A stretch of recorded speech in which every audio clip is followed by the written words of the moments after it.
Reading Stargirl, Chapter 8 on page 36. Okay, yeah, here's the book.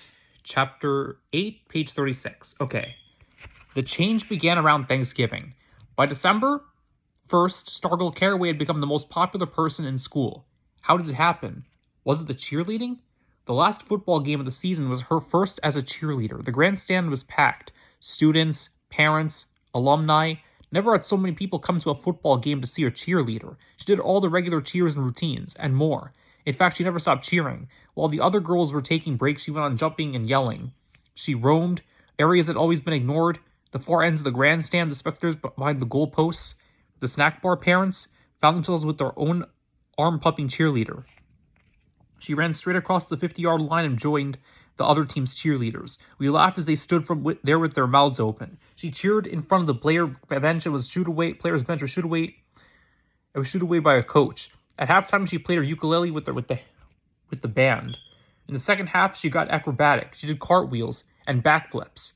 At one point, the game was stopped, and 3 zebra-shirted officials ran toward one end zone. She had skinnied up a goalpost, tightrope, walked out to the middle of the crossbar, and was now standing there with her arms raised in a touchdown sign. She was commanded down to a standing ovation and flashing cameras. As we filed out afterward, no one mentioned how boring the game itself had been.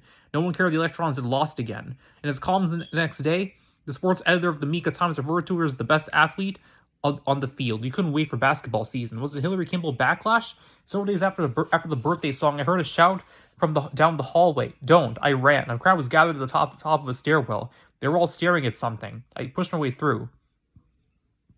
Hillary Kimball was standing at the upper landing grinning. She was holding Cinnamon by the rat, dangling by its tail over the railing. Nothing but space between it and the first floor.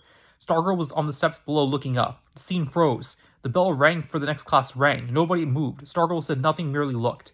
The 8 toes of Cinnamon's front paws splayed apart. Its tiny unblinking eyes were bulging, black as cloves. Again a voice rang out. Don't, Hillary. Suddenly Hillary dropped it. Someone screamed, but the rat fell only onto the floor at Hillary's feet. She sent Stargirl a final sneer and left. Was it Dory Dilson? Dory Dilson was a brown-haired 9th grader who wrote poems in a loose-leaf notebook half as big as herself, and whose name nobody knew until the day she sat down at Stargirl's table for lunch. Because the table was full. No longer did Stargirl eat lunch, or walk the hallways, or do anything else at school alone. Was it us? Did we change? Why didn't Hillary Kimball drop the rat to its death? Did she see something in our eyes? Whatever the reason, by the time we returned for Thanksgiving break, it was clear the change had occurred. The change had occurred. Suddenly, Stargirl was not dangerous, and we rushed to her to embrace her. Calls of Stargirl flew down the hallways. We couldn't say her name often enough. It tickled us to mention her name to strangers and watch expressions on their faces. Girls liked her, boys liked her, and most remarkably, the attention came from all kinds of kids, shy mice and princesses, jocks and eggheads. We honored her by imitation. A chorus of ukuleles strummed in the lunchroom. Flowers appeared on the classroom desks. One day it rained and a dozen girls ran outside to dance. The pet shop in Mika Hall ran out of rats. The best chance for us to express our admiration came in the first week of December. We were gathered in the auditorium for the annual oratorical contest. Sponsored by the Arizona League of Women Voters, the event was open to any high school student who cared to show his or her stuff as a public speaker. The microphone was yours for 7 minutes. Talk about anything you like. The winner would move on to district competition. Usually only 4 or 5 students entered the contest as MAHS. That year there were 13, including Stargirl. You'd have the judge see that she was far away and away the best. She gave an animated speech, a performance really, titled Elf Owl Call Me By My First Name. Her gray-brown homesteader's dress was the color of her subject. I couldn't see her freckles from the audience, but I could imagine them dancing on her nose as she flicked her head this way and that. When she finished, we stomped on the floor and whistled and shouted for more.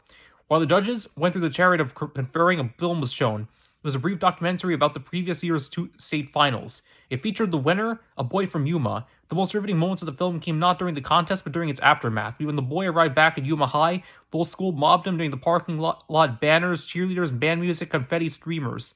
Pumping his arms in the air, the returning hero rode their shoulders into school. The film ended, the lights went on, and the judges proclaimed Stargirl the winner. She would now go on to the district competition in Red Rock, they said. The state finals would be held in Phoenix in April. Again and again, we whooped and whistled. Such as the acclamation we gave her in those last weeks of the year. We also gave something to ourselves. Okay, so that's chapter 8 of Stargirl. And I'll take care, everybody. Another video from my Storytime channel.